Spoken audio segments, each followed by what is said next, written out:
What new documents say about a former San Diego police officer accused of sexual misconduct. Plus, how long the department had been investigating him. And why high school students in San Diego spent the day putting stickers on alcohol at local liquor stores. But first, we have new information about the accused Church's Chicken shooter, Albert Blake. Police say that he opened fire inside the restaurant last month, killing one employee and injuring two more. 10 News reporter Mimi Alcala has been going through dozens of newly obtained court documents. The suspect's wife told investigators he was dealing with mental health issues. Mimi?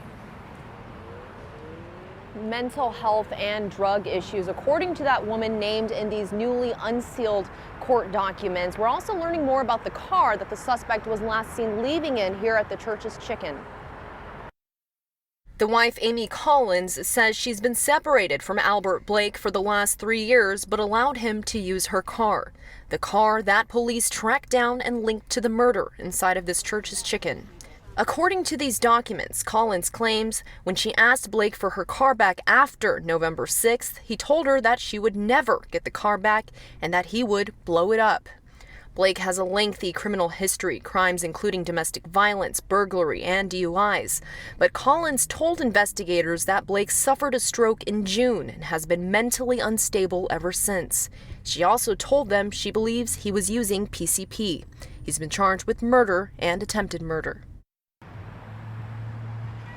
And Blake was arrested in Tennessee weeks after the shooting, then brought back to San Diego. He is due back in court for his preliminary hearing in February.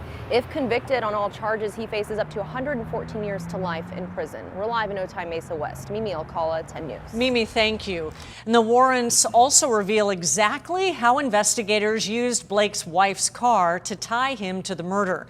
They spotted the blue sedan in surveillance video near the restaurant right after the shooting. When they ran the plate, they learned the car was stopped back in September and Blake was behind the wheel.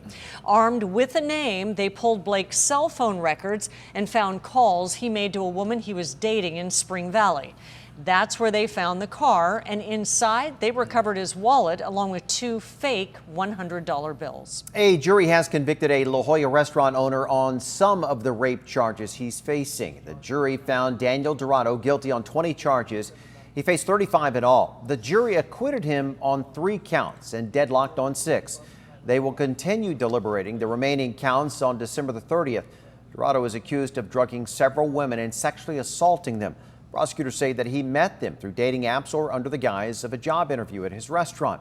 Dorado claims the relationships were consensual and all of the women came on to him. Happening now, a rally for Democratic presidential candidate Bernie Sanders is getting underway in San Ysidro. The senator from Vermont has yet to take the stage, but our Anthony Pura is joining us now live with what people in attendance hope to hear tonight. Anthony? Well, they really hope that he talks about immigration tonight, and that's what this rally is all about here taking place at the border. We're still waiting for Bernie Sanders to take the stage here. The mariachi band getting off the stage right now. It seems like they were warming up the crowd, and a very good crowd out here, very energized. I spoke with a few of them. A lot of them say this is the second or even third time they've seen Bernie Sanders in person. Tonight, the Vermont senator here to talk about his vision for immigration policies if he were elected to the White House. Now, he is fresh off last night's Democratic debate in Los Angeles. Last night, he said on his first day as president, he would restore the legal status of nearly 2 million people under the DACA program. He would also pass policy against separating families at the border, and he promised a path to citizenship. I spoke with a San Diego woman who is here at this rally tonight, and she says these immigration policies are personal for her. They do impact me personally. As a school counselor, I've had to be there for students whose parents were deported. I've had to help students that want to go and get their education, but they're afraid to because of what's happening. And here's a live look again of the crowds here. We're waiting for Bernie Sanders to take the stage. We will bring you more updates on later editions of 10 News as he gets on the stage, and we will bring you what people have to say and their reaction to his rally tonight. We're reporting live tonight. Anthony Pura, 10 News. Oh, you'll update us. Thank you, Anthony. FEMA just reimbursed San Diego County $2 million, which was spent giving medical treatments to migrants who were temporarily sheltered in the area. It covers a 6-month period from January to June of this year.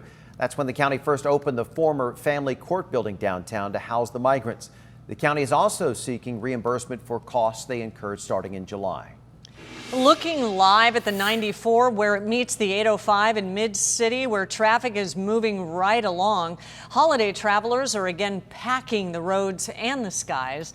10 News reporter Rena Nakano is joining us now live from Lindbergh Field, where a constant stream of people are coming and going. Rena? Hey Kim, that's right. It's been kind of up and down, but it is constantly busy out here at Lindbergh Field. You can see a lot of people waiting in line right here to drop off their loved ones. There are unfortunately lots of delays that I have to talk about. 17 flights for arrivals and 11 flights for departures are delayed. AAA predicting a record-breaking 115 million Americans will travel this holiday season. That's up nearly 4% from last year. Now, of that, nearly 105 million people will drive, 7 million will fly, and nearly 4 million will take the train, bus, or cruise ships. AAA saying that airports will be the busiest between the 21st through the 23rd, but the crowd should be increasing starting today. Now, earlier we spoke to a man who flew in from El Paso, Texas. He says he is glad to be back in his home state. Now, this season he's taking every single form of transportation, it seems like, to make his rounds to see his friends and family. I've actually never taken the train, so I'm super excited about that. I'm gonna drive back down actually again, so it's gonna be a good 2 weeks. Great 2 weeks there. Santa and Mrs. Claus making sure everyone's travel experience was nice and smooth earlier here at the airport.